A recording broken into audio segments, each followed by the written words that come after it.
So typically, I'm something of a serial optimist. But a couple months ago, I had an experience that left me feeling more fearful and pessimistic than I had in quite some time. It started when my notebook and my pen were stripped from my hands. My cell phone and my computer were confiscated, so I couldn't share a word with the outside world. And then I was told I wasn't even allowed to whisper to the person next to me. And I thought to myself, where am I? Am I going to prison? Am I being kidnapped? No. Actually, I was stepping into the public gallery of Queen's Park, the place where our government makes decisions on behalf of its people. I was there with 25 other youth. We had come ready to be inspired, excited to experience democracy in action. But instead we saw something quite different. We were stripped of the basic tools of self-expression to be able to even engage with it. We watched as these politicians came out and the session began. And instantaneously, this entire room erupted into roars of heckling and name-calling, so loud that no one could even hear a word of what they were saying. And I was struck with this feeling of deep confusion and disappointment. Wondering to myself, is this how we expect to solve the most challenging topics of our times? Is this what our representatives are spending their time and our money on? Is this what we're being told we need to sit idly by and watch? The heckling continued on for another 10 minutes, and I felt myself growing increasingly frustrated, because it was clear to me that this was not actually about solving any issues. This was about getting that quick soundbite for the evening news, getting that boost in the polls. Somehow, this room full of the most intelligent, well-intentioned community leaders from across our country, when they walked into this room, something got lost. And I decided I didn't want to be a part of it. So I excused myself and I left the building.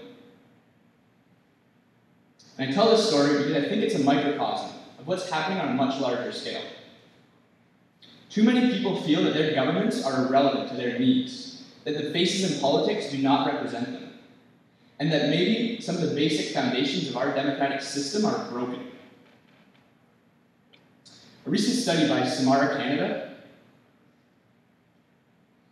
showed that Canadians' satisfaction with their democracy over the past 20 years has declined from 75% to 55%. And not surprisingly, we've seen drastic declines in voter turnout in that same period. And so we see all kinds of campaigns to encourage young people to get out and vote, campaigns to encourage women and minority groups to run for office, but I fear that way too often, these are putting band-aids on a much bigger problem. We are telling people that they need to compromise themselves and their values to fit into this broken system, rather than asking how we might need to change it.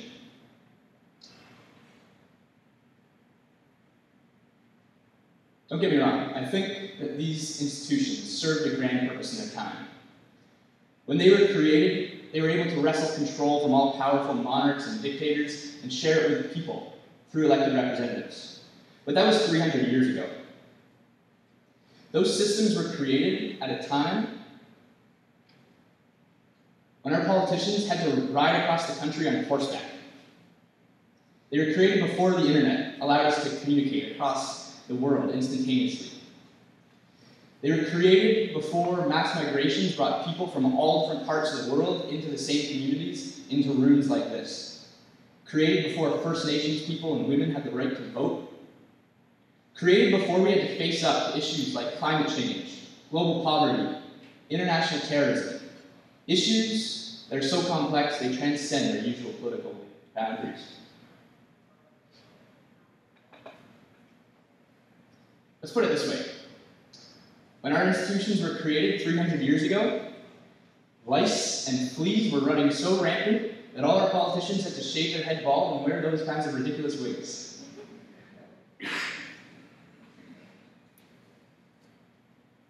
So things have changed. And so too should our government.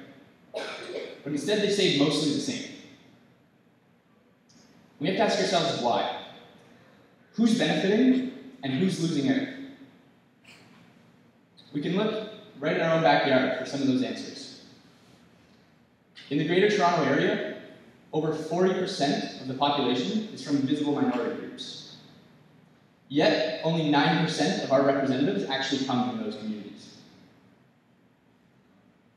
And amongst the very tiny 2% of Canadians who are actually part of political parties, the average age is 59 years old. So no wonder we're not keeping up with the times. For me, this is indicative that at a fundamental level, our institutions were created to serve the needs of those who invented them. Serving those with privilege and power, folks like myself, mostly Anglo-Saxon, mostly men, and generally older. And for me, this is a bit of a missed opportunity, because I think in failing to harness the fullness of our diversity, we're missing out on the creative problem-solving potential of our society. We're staying stuck in the same stalemates and binary thinking that got us into these problems in the first place. But I think we can do better. We heard about the democratization of healthcare earlier. We see things like Wikipedia that tap into the power of the everyday citizen rather than relying on experts. Let me offer another example. In 2011, the University of Washington created an online video game. And the goal of it was to map out a protein structure that was important in AIDS research. Expert scientists using the most advanced computers had been wrestling with this task for years, but couldn't get it, couldn't crack the code. And so they decided they would put it out into the public. They enlisted 200,000 amateur scientists and were able to solve it in just 3 weeks. 3 weeks. What if we were to take the same approach of mass participation and mass collaboration and apply it to our politics? What if we were able to harness the power of 35 million minds across this country to solve the issues that matter most? Does that sound like fancy? Maybe it sounds like a bit of a logistical nightmare. But actually, I think that it's a reality that's much closer than we think. And I think it's a good thing. I could offer dozens of examples, but let me share just 3. This is a picture from East Harlem in New York, where citizens were given the opportunity to determine where the budgets, the discretionary budgets in their district were being spent, rather than rely on the discretion of their councillor. This was actually part of a New York-wide process that engaged 17,000 citizens in determining where $14 million was going to be spent. And what was particularly interesting about it was who it empowered. 50% of participants said they had never before been involved in solving a neighborhood issue, and 40% of participants came from low-income backgrounds. And it changed what got prioritized. In East Harlem, some of the projects that got funded included a mobile cooking studio to support healthy eating, technology upgrades to community centers so youth and seniors could connect, and a solar-powered greenhouse to support food security, as we learned was so important earlier. So if we cross over the ocean, an example from Finland. There, the government has invested in a program called Open Ministry. This is about supporting citizens and actually bringing forward their own policy proposals. If they get 50,000 signatures over the course of 6 months, then it's actually forced to a vote in their government. And it's had some interesting results. In 2013, Finland was the only Nordic country still yet to recognize equal rights for same-sex marriage. And in fact, despite popular support, their government subcommittees repeatedly refused to even bring it into a main debate. And so citizens organized. They were able to collect 166,000 signatures and force the issue forward. So instead of them sitting idly by in public galleries, they were actually able to actively hold their governments accountable. And the last example comes from San Francisco, where, like dozens of cities around the world, they've adopted a new voting system called ranked ballots. The idea being that instead of just choosing who your top candidate is, you also choose who your second and third choices would be. And what this does is it prevents vote splitting. It makes sure that every citizen's vote actually contributes to the end result. And it makes candidates focus on building coalitions rather than attack ads. Voter turnout has increased dramatically, and San Francisco now has one of the most diverse city councils in the US. There's dozens more examples I could offer, like crowdsourcing, the rewriting of a constitution in Iceland, citizen reference panels to look at pipeline issues in BC. But the underlying point is that the systems that surround us, the things we take for granted, they are not like the laws of science. They're things we've created as humans, and that we can change. They are things that are limited only by the power of our collective imagination. It's the same type of imagination that brought us here. It's the type of imagination that allowed us to think, maybe we don't need dictators and monarchs. Maybe we can actually have a right to vote and have a say in our communities. So let us imagine democracy, not as something for once every 4 years, but as a daily act. A world in which diversity was seen as strength rather than a liability. A democracy in which citizen voices actually mattered. Let's bring that kind of imagination into our politics. Because right now, the status quo is not working. We're trying to fit a square peg into a round hole. It's like we're trying to fly the original Wright brothers airplane when we know how to build a spaceship. And so it's no wonder that we're becoming frustrated and disengaged.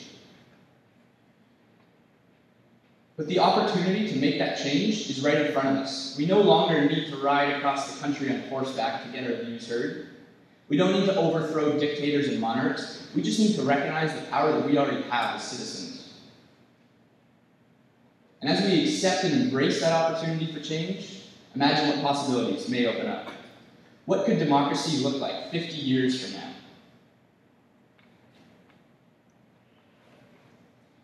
I met a guy 2 weeks ago who offered me a little glimpse of what that could look like. He was a computer coder who in his spare time had built a platform that enabled mass occurring referendum that you could contribute to from the comfort of your iPhone. Or you could proxy your vote on to somebody that you trust. It's a concept called liquid democracy, and it's actually starting to gain real traction in places like Germany and Sweden. So might that offer a vision of what a truly networked society built on this kind of mass participation and mass collaboration could look like? And in that kind of world, how would the role of our political representatives change? Would we even need them? There's a lot of questions, and we don't have all the answers. And I think that's okay. The point is that it is part of our democratic right and our democratic duty to question that status quo, to continue to push ourselves forward. Because the status quo is not working.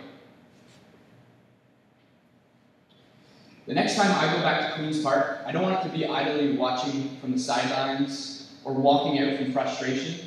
I want to feel empowered to actually contribute. Because I feel like I have something to offer. I feel like you all have something to offer.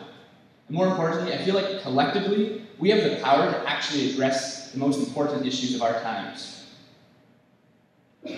So instead of sitting idly by in public galleries, watching politicians yelling across aisles, maybe it's about time we make some noise. Thank you.